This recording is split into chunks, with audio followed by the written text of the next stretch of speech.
My name is Scott Hofert, and I'm the founder of ColsenKeane Leather, and welcome to our studio here in Charlotte, North Carolina.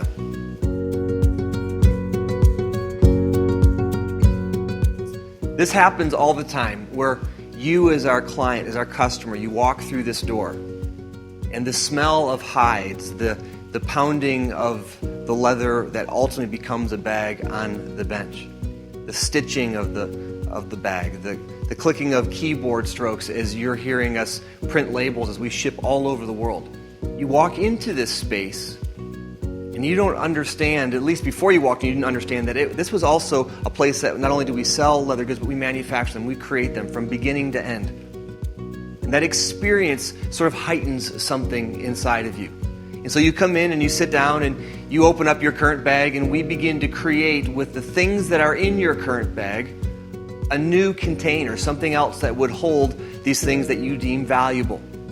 And inevitably what happens is we sit down, we talk, we process the things that you think you want your bag to hold and what you want it to look like. And that dream often goes down a whole bunch of sort of circuitous conversations. We might talk about where it is you're from, where your travels have taken you, what kind of work you do, what kind of schooling you went to. We might talk about your family, your kids. And inevitably, in a few short minutes, you would think it seems a little ironic, but in a few short minutes we go from talking about a leather bag to often talking about the things that you dream about. You come into this space and it inspires you to think about the thing that you wanted to do, the dream that you had when you were a kid to make something or to create something, or maybe the dream that you had a few years back as you were inspired because of a book you read or an article you saw. And you walk in this space and you begin to pontificate, what would it look like if I could do what Scott's doing here at ColsenKeane, with the widget, with the idea, with the concept that I so long to make happen. And we inevitably, over a scotch or maybe two, begin conversing about what it is that you're dreaming, what it is that you're wanting, what it is that you would like to make with your hands someday. And I sit there nodding my head, very much in agreement with what you're saying because I resonate deeply with it. It wasn't too many years ago that I was in your same place. When I was 19 years of age, I jumped into the nonprofit sector and have spent my entire professional career doing so. Traveling to 45 different countries of the world, being exposed to amazing culture and amazing opportunity, I sort of satisfied my existential call. I was changing the world, and I knew that, and I was grateful for that, and I'm currently still involved in those kinds of impacts. But in all of it, it felt as though, if I can be a little dramatic, that something, dare I say, was missing. I mean, I have this amazing family, and I had a full belly, and life was good, but it felt as though at the end of a week or a month or a year, besides maybe some more books on a shelf and some more digital files saved, I really didn't have anything to show for my work. Again, I had changed lives, and that's profound. But for millennia, humankind has been about working with our hands. For survival's sake, right? You were working in the gardens or the fields, in the orchards. You were tending cattle and sheep. You were a leathersmith or a metalsmith. You were making with your hands because you needed to survive. And what's happened in the last few hundred years is we have really seen a huge influx of what I guess we could call service industries. Accountants, attorneys, teachers, educators. We have all these different kinds of skill sets that we, for the most part, spend our days sitting in front of a computer, sitting at a desk, and we process digitally. We may write a few things, but again, at the end of it, we don't have anything to show. And so, several years ago, I thought, well, I want to introduce some sense of new medium into my life. I want to express creatively in ways that I've never experienced that kind of creative spin before. And I've always loved leather goods. I've always liked a quality leather bag or wallet or belt. So I thought, well, maybe I need to find a leather hide, find a couple of tools, and begin to discover and begin to play and let that be my canvas. For some of you, you're into painting, knitting, you're into working on automobiles. I thought maybe the leather world could be sort of my outlet. Get this hide of leather, go upstairs into the guest room, set up a table, and me and my oldest son, Colsen, we begin to play. We begin to discover. What's it look like to make a wallet? What's it look like to make a kind of a leather bracelet deal or a belt or some larger, a bag or whatever it might be? And found ourselves really not only enjoying our time together, but getting lost in it. And it started to progress pretty quickly that I was finding myself getting lost in the experience. I would kind of come to it around midnight or so, realizing, oh my goodness, I gotta be a dad, I gotta be a husband. I can't just come home from work and kind of get lost in the leather genre. And so I began to ask some very intentional questions. Is the item that I have, is the quality with which I make something, is it worthy of selling? Is there any chance that somebody else might want that piece or that good? And so I began to think about what would it mean to be able to take this to market?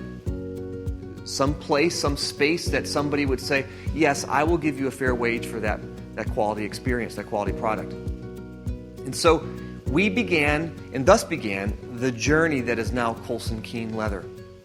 And for quite some time, it took us a chunk of time, we did a bunch of different things, dare I call them principles, experiences that allowed us to see our business go from a hobby to just that, a small business, where we were able to take the dreams and the vision of what we would make in leather and see them in other people's homes, other people's lives. And something happened for me early on in those days. I moved from this place of just working with, I guess, dare I say, my mind, in consulting or whatever it might have been in the nonprofit world. Now I was working with my hands, frankly, something I had never experienced before. I was coming alive in it. And actually what it was doing, it was aiding in my experience in the nonprofit reality, because it was kind of allowing me to sense life in a very different way. But now I had to start figuring out, what does it mean to dovetail these two worlds together? How do I schedule and manage my life in such a way that I can make this so it's sustainable and it's profitable, and I can also have a good life with my family and be with my boys and my wife and all these things that ultimately matter to me. And so we, with great intentionality, started building out an agenda. Here's kind of where we want to see ourselves in terms of a small business. And this is the kind of conversation that I've been finding myself happening with many of you over the last several years, where you come into the studio, you sit down, you begin to share your dreams. And the biggest challenge, frankly, isn't money. It's not the idea, because you already have the passion. The biggest challenge is, how do I take my passion to reality? How do I take it to fruition?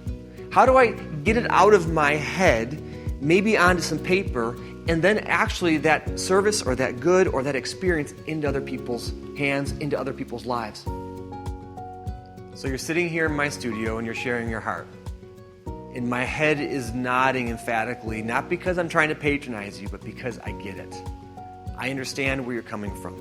I understand this longing to, maybe run from what you were doing, or maybe keep what you're doing because you love that, but also introducing this other thing that you're obsessed with and that you're impassioned by. So I get it. I understand it. I know what it's like to take a dream and then make it a reality. And so here's what we've decided to do. We want to create this experience here in our ColsenKeane studio called The Bench.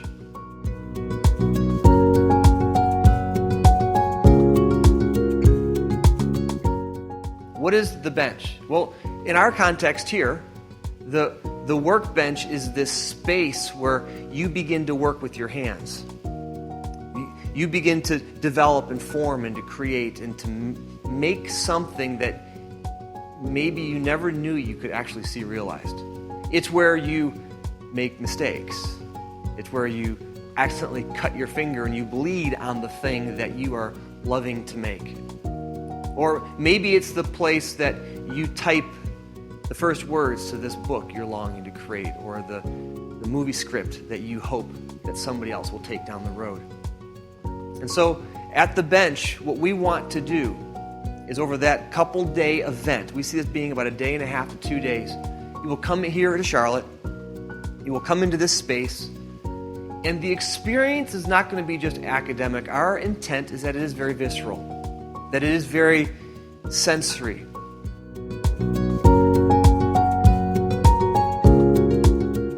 So more than anything in the world, we here at ColsenKeane, even more than you consuming one of our bags, we would love you to be able to walk away from an experience here for 2 days where we engage the practical. Here's what I mean by this. You don't need inspiration. You're already inspired. You are more than anything, you long to see your passion, your interest, that widget that you want to make realized. But what we want to do is sit in this space with other like-minded men and women who are hand-selected, meaning not everybody can be here. So this is going to be an intentionally selected group of people. And you're going to sit in this space and you're going to share your dreams. You're going to share your thoughts. You're going to share your ideas. And you're going to be vulnerable to that. And then we are going to walk through very detailed, very specific methods and systems and philosophies and concepts and strategies and tasks that allow you to take this dream to business. Take it to a place where it actually will end up in the hands, in the laps, in the hearts, in the minds of other people. So I don't care if you want to be a playwright, you want to write a book, you dream of making something, boots or clothes, or you want to start a new whatever it might be. This will be the space, this will be the think tank, the place where you can dream up that idea and we can see it happen. And we can see it take place. And so if you're interested in being a part of these 2 days with a group of very special people in this space where we can be wildly creative, I invite you to click on the link below, fill out the application. The application is not that long, but we ask some very intentional questions so that we understand kind of the heart and the pulse that you are coming to this conversation with. If you have any questions, of course, there are information down there to reach out to us and call us or email us. We'd be glad to answer those. And allow us to be a part of the most transformational period, potentially, of your life as you dream about going forward with your passion.